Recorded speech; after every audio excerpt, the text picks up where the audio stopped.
Hello, everyone. Good afternoon. My name is Ms. Howard. I'm an advisor in the Success Center, and I'm also Ms. Howard. I'm a counselor in the Counseling and Accessibility Services office.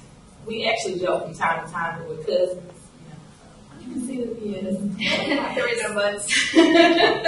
So the purpose of this workshop is pretty much to answer any questions that you might have about the counseling profession, particularly related to those of you who might be interested in going into counseling, but you might not necessarily know what that career entails. And so we have prepared a handout that you can use, and we'll reference it throughout the workshop. So we're going to talk about some majors that we offer here at Gordon. And then we're also going to talk about some job outlook statistics. So if you're wondering kind of, well, if I wanted to go into counseling, what's the likelihood of me being able to get a job once I graduate, and those kinds of things. And then we'll kind of get more into some details about some of the different counseling specific professions. So how does that sound?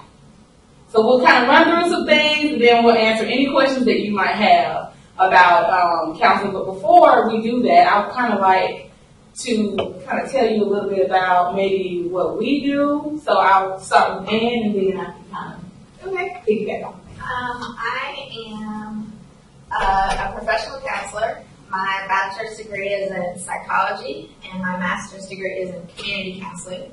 So I have a Bachelor of Arts and a Master of Science. And I did my year-long internship actually in college counseling as well at Columbus State University. And now I've worked here at Gordon for almost the past 4 years. And so in our office, we do personal counseling, and we help students with any issue they might be dealing with, from homesickness all the way up to major mental disorders like schizophrenia.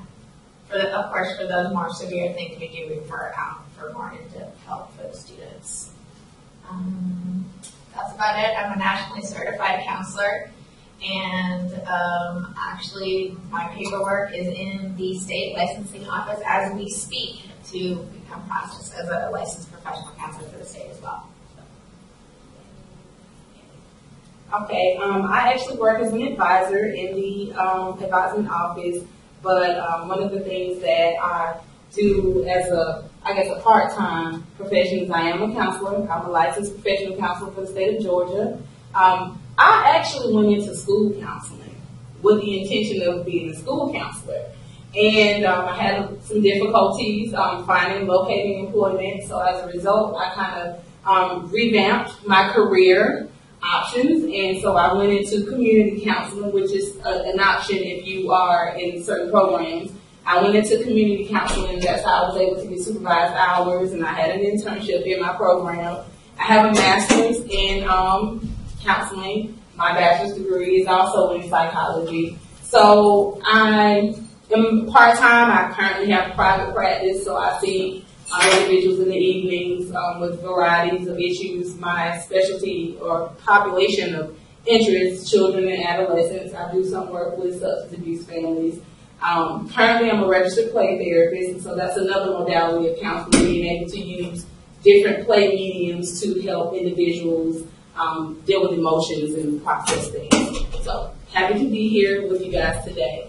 What we're going to do first is talk a little bit about some of the programs that we offer here. A lot of the things that you might think are not common to counseling really are common, and what I'm specifically referring to is some of the degree programs here. So I just kind of want to let you know what your options are in terms of degree programs here at Gordon, and we'll kind of go into more detail about those a little bit later.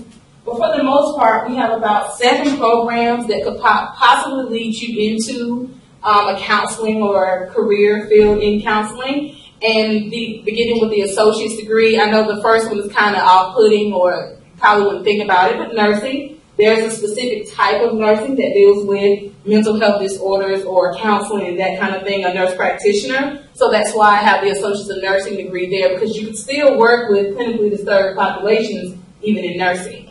The other degrees are human services, psychology, and social work. Human services is one of the newer programs. We're seeing more and more human services programs. Human services is kind of like an interdisciplinary major. So you have a little bit of psychology and sociology, so you have that practical piece as well in the program. And then, of course, the bachelor's programs the Bachelor of Science in Biology, that's specific for someone who's maybe wanting to be a psychiatrist. And we'll talk a little bit more about that because there are certain classes that you have to take in order to be able to go into med school so that you can become a psychiatrist. And then there's the Bachelor's in Human Services, which is our newest program. And then there's also the BS in Nursing degree. The first part of this presentation, I'm actually going to ask you guys to turn to page 6. And there's a self-reflection piece. For those of you who are interested, or even if you're not interested in counseling, maybe want to continue, I want you to at least entertain the idea of counseling being a possible career for you. I want you to take a moment to kind of write your thoughts below about what your desired work condition would be. If you were a counselor, what type of clients would you want to work with? Would you want to work in a private setting or a hospital? And then what kind of education you think you need in order to be the kind of counselor that you want. So I know that was a loaded question. I actually have it written out on the top of page 6. But if you could take a moment to kind of reflect on your aspirations and write those down, we're going to go around the room and ask you guys what your thoughts are in terms of counseling. What is human services? Is that like human resources? No, it's more like the mental health field. It's just a little more broad and includes more stuff in straight psychology. Yeah, so it's not just psychology, it's a little bit of sociology too, which you might see. It's really preparing you to kind of do agency work or service work in the community setting more so than psychology. I can share with you guys, I'm going to be very transparent. I was a psychology major, and I don't know what I was thinking after I graduated from undergrad, but I guess I thought that people were just going to offer me jobs. I really didn't know what my options were. I worked in a law firm with my psychology degree, so now.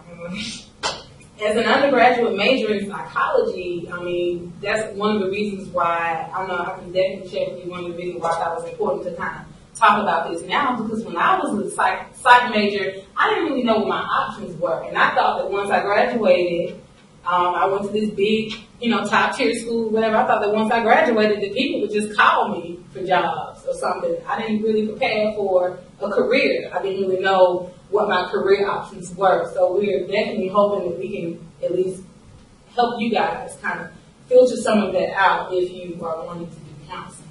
Because it will require some graduate work, some graduate degree work. So you can hug yourselves now and just say that you're going to graduate school if you're wanting to do something with counseling, especially if you're wanting to be an independent practitioner. All right. So the next couple of pages, again, I'll just let you guys do that. It's for your reference. The one page that I do want you to take a moment to look at is page 8. And it's basically about what we're talking about, you and your career, having a full understanding of your aspirations. I think it's really important to take some time to kind of plot out your course to figure out what you want to do. So we've included some resources in this handout for you. One of them being on page 8, and then the other being for the rest of the pages are just journal pages in the back, and then another instrument, which is a professional development plan. And you mentioned before that you would probably want to do like some community service work or some volunteer work. And I think that's a great way to start off, especially those are things that you're wanting to do, and you know that counseling is something that you want to do. But you will want to start getting those experiences now versus later so you can have more of a fuller understanding of what it is exactly that you want to do. So those volunteer experiences are important. For example, I have some students who are biology majors, and they are wanting to go to med school. Well, around the junior and senior year is when they're expected to do most of their shadowing. So being intentional about those things are important. Specifically with biology, because you have to have a certain sequence of courses completed before you're able to take the MCAT, which is the medical college admissions test. And in actuality, before you can even apply for med school, it's kind of like you apply a year in advance. So those are things that you need to think about as you're charting your course.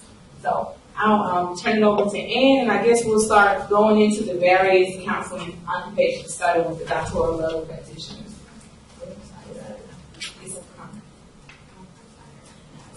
Okay.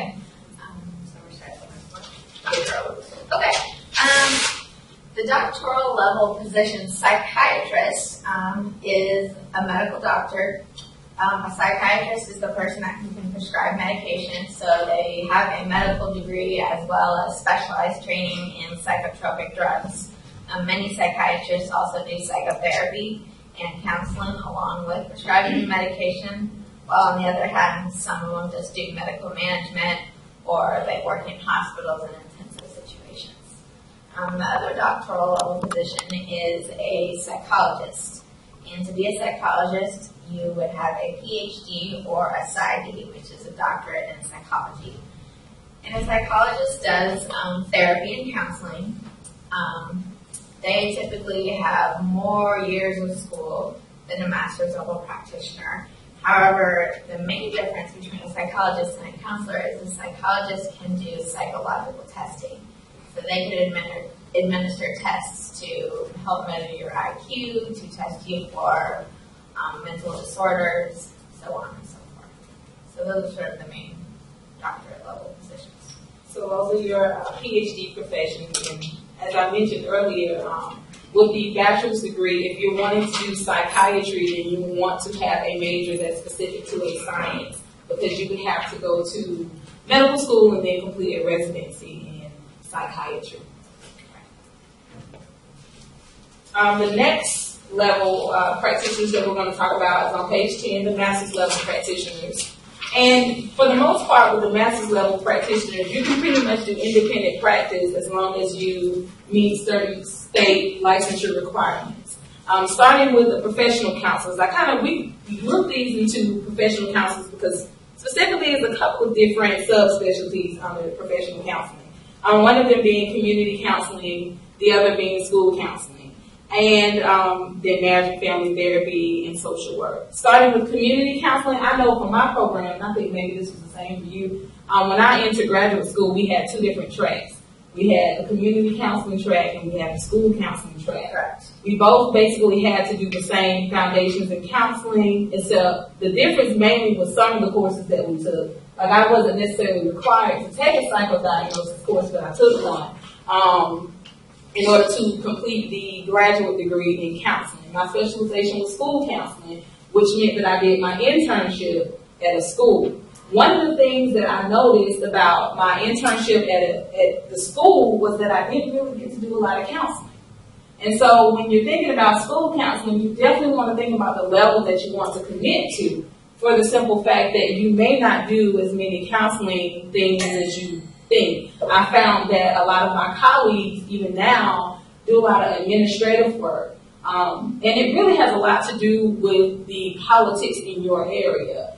There are a lot of things that are kind of funneled down to you administratively. So it really depends on your school's culture, your board's culture, those kinds of things. Some people do more counseling than others. I find that my colleagues who are in elementary schools and who are in middle schools, they do a little bit more counseling. Because, you know, the middle schools, the he said, she said. And then, of course, in elementary school, nobody really knows how to deal with anything, so they're probably like throwing milk cartons at each other and that kind of thing, hitting one another in line. So you do a little bit more counseling at those levels, more so than high school. How many of you guys actually remember your high school counselors? What did you go to your high school counselors for? Mainly just to check on my courses and stuff like that. So like advisement kind of things, guidance, that kind of stuff. So that's something that you might want to keep in mind when you're thinking about, you know, counseling in a school setting. Community counseling, particularly these individuals are trained to work with an individual or family while applying some of the basic counseling skills.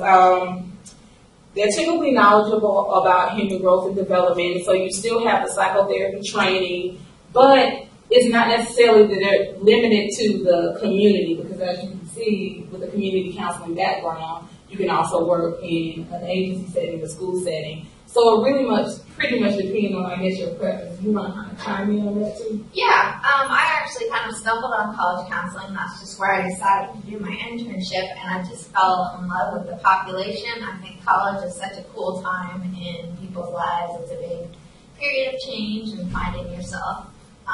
One thing that I do enjoy is I do get to see all different ages, so traditional age students as well as adult learners. So it runs the gamut, and my job runs fairly similarly to how it would if I was practicing in an agency. It's just that as a service here, we provide on campus to students. In my experience in the agency, I worked a little with IFE and core programs, which are basically programs that are kind of state funded, and they are designed to basically provide behavioral health services in community settings. But it's a little bit, it's not state regulated. It is state regulated, but it's not necessarily a state run program. So I had a lot of experience working with families in outpatient therapy settings, which meant that I went into houses and did counseling while I was at a school and an IEP meeting and those kinds of things. So community counseling can look very different depending on the setting in a lot of different ways. So I don't want you to think that community counseling means necessarily one particular thing, because your setting also determines what your duties and responsibilities are. I had to do a lot of biopsychosocial assessments and diagnostic impressions and that kind of stuff, but it really depends on your setting. You can also, as a community counselor, as a licensed therapist, you can set up your own practice or work in a group practice and pick and choose what types of clients you see and what population you work with. So you have that kind of more private sector option as well. And the good thing about where you are right now is kind of you have some time to figure that out.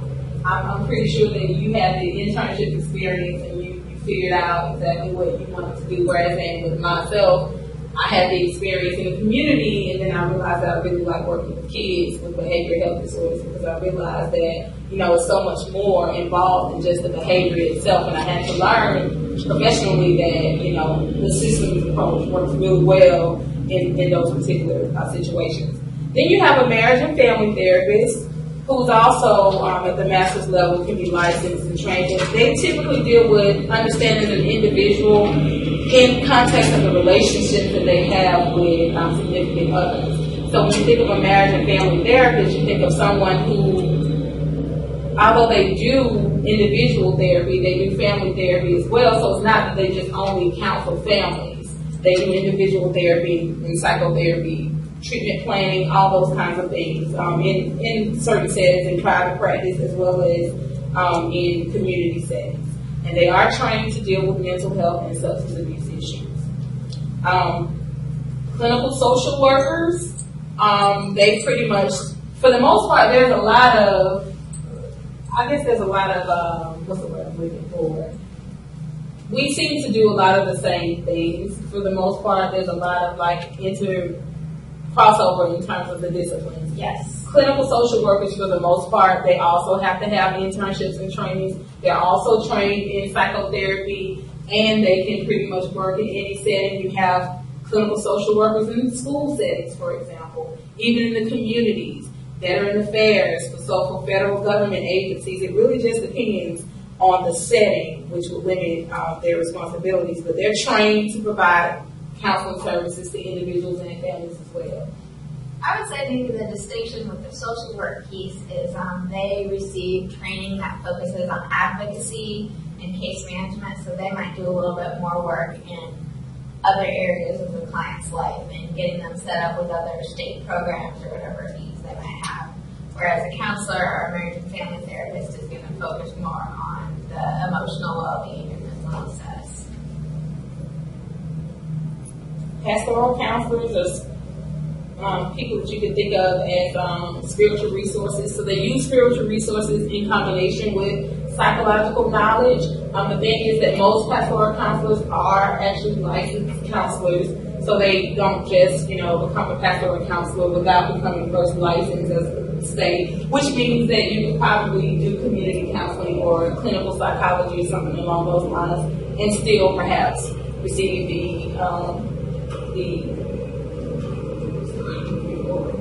can still possibly be recognized as a pastoral counselor if you went through the proper training and certification processes. One caveat with that, though, is as a consumer, as you're seeking out counselors, it does tend to be that at times people will use the term pastoral counselor a little more loosely. So if you are going to see someone for a mental health issue, you want to make sure what their certifications are. I agree. Because in church, we all have counselors, we all have people that provide counseling. But just keep in mind that just because they use the term counseling doesn't mean that they actually have received some type of training in that. I think counseling in general, the term, can be thought of as a catch-all phrase for individuals in certain situations that will allow them to give like advice on certain topics. So sometimes people might confuse those to mean that they're professionally trained to do that. Licensed professional counselors, these individuals are typically state licensed. In other states, you might see something called a licensed clinical mental health counselor, like in the state of Florida, for example. But the difference pretty much is in terms of the coursework that they have to take for the licensure, in addition to the internship requirements. Like for the state of Florida, they require you to have like a human sexuality course and a substance abuse counseling course. Whereas in Georgia, you don't necessarily have to have those courses. So one of the differences. One of the things you need to know about licensures is that there is really very minimal amounts of reciprocity across states. And what I mean by reciprocity is that just because you're licensed in Georgia doesn't mean that entitles you to a licensure in another state. There's a process that you still have to follow in order for you to be licensed in that state. And that's something that as a profession we're working on, but it's kind of slow going. I don't know about social work. Is there a lot of social work reciprocity? Unfortunately, I think it's just not. it's just not really there. Yeah, so different states require different things. Like, for example, Ann mentioned that you could become a Psych D. You could have a Psych D in certain states. Well, in some states, if you have a Psych D that are psychology, a doctorate in psychology, that means that you can prescribe medication. In some states, as a clinical social worker, you can prescribe certain medications. That may not be the case in other states, like in Georgia, for example. If you have a Psych D, you can't prescribe medication. So it really depends. State laws definitely govern when, what you can do and how you can do it. Yes. Any questions about anything so far? I know it's a lot. Okay. Psychiatric nurse. This is a nursing specialty that also allows you to work with individuals and families. For the most part, psychiatric nurses can do psychotherapy, and I have seen instances where psychiatric nurses can also do assessments in terms of health, making sure that the medication management and psychotherapy piece are going hand in hand with one another. Some of them are actually in community settings, but they also can provide direct services too. They assess, diagnose, and pretty much offer services to individuals and families too. So that's the sort of that. Okay. Peer specialist is the first one that we're going to talk about. These are often people that work in the mental health field, but they're not licensed, so they're not going to do any individual therapy. They're always going to be reporting back to a supervisor who is licensed. This is common in the substance abuse world. A lot of times they recommend that former addicts work with other people that are in recovery. Another example of this would be like in an inpatient situation or a group home, a bachelor's level practitioner might be the person that is kind of working with the patients on day-to-day tasks, helping them with goal setting, sort of more of the life skills and the general support, less of the in-depth work on the mental health issues. A bachelor's of a social worker is a bachelor's in social work, a BSW, and it's general practice to provide care to individuals with coping and working with everyday life. These people are going to be the ones that are doing a lot of the case management. So they're going to work for Child Protective Services maybe, any type of government agency. Very common to have this level practitioner there. I want to chime in for a second. That was the first job, I say my first real grown-up job. That was my first real grown-up job as a social services case manager. So it was very limited in terms of what I could get at the time. Human services works out great, actually, because it's an interdisciplinary study. But for me, if I wasn't going to work in a lab, and I didn't plan on going to graduate school immediately, the career in case management actually worked out a little bit better for me. So keeping that in mind. Absolutely. A youth counselor could be employed in a variety of settings. This, again, is a bachelor's level practitioner. They're going to work with children and adolescents. One setting that comes to mind for this role to me is YMCA. You might be working in an after-school program, supporting kids with homework help, relationship issues, that type of thing. And in some settings, especially like in Laurel Heights, sometimes they'll hire bachelor's level individuals to deal with some of the behavior management techniques. Exactly. So you might have to do some crisis de-escalation, sometimes some restraining, depending on your setting. Some reward and punishment type, classical conditioning things. Very basic level things. So if you're wondering, well, what is the likelihood of me being able to find a job in some of these fields, we have put together some statistics that can kind of put some things into perspective for you. The job outlook. If you're thinking about mental health counselors or marriage and family therapists, as you can see, 2012 and year 2022, we're looking at about a 31% change in employment in marriage and family therapy. I'm not sure what that's about, but that's what the Occupational Outlook Handbook is suggesting, as well as the 29% with mental health counselors. I think as our understanding of mental health and our value of mental health as a society changes, so too will our demand for workers in those positions. And you guys have seen the news, right? What's happened in the news recently in terms of mental health? Oh, guys, Fort Hood. Lots of shootings. Lots of shootings have taken place, like the Fort Hood shooting, the memorial today, for example. One of them being something that is raising some eyebrows in terms of mental health. And last year there was a shooting, I think, what was it, in Colorado? Aurora, Colorado. Social workers in the community, as well as counselors and social workers in general, we're looking at about a 19% change. So all in all, it's about 11%. So, there's still some demand there, obviously. It's projected to grow even more. Psychologists, specifically in the industries and the organizational, because I think the way that we have come to structure our businesses in America, especially in the global economy, looks differently. So you'll definitely see a demand there within the next couple of years or so. Substance abuse and behavior disorders, and again, I think that kind of goes along with our understanding of the mental health needs of our population. So there's definitely an increase there. In the community and service occupations, you're looking at about 17%. So we have included some resources for you from professional organizations. We think that those are good places to start if you're kind of wanting to know what those organizations are up to. And we have some brief explanations of those organizations as well if you have questions. And as I stated before, there are some tools in the back that I would definitely encourage you to use. We even have like a neat little journal that you can kind of write things down that you might not use it, that's okay. But at least do the action plan, though, the professional development plan, because everything starts with a plan. If you don't plan it, then more than likely you'll kind of set yourself back. You guys have any questions for us? Definitely check out the different organizations. A lot of them have memberships for students at reduced rates or resources that are free to students about the profession, different listservs that are a wealth of information.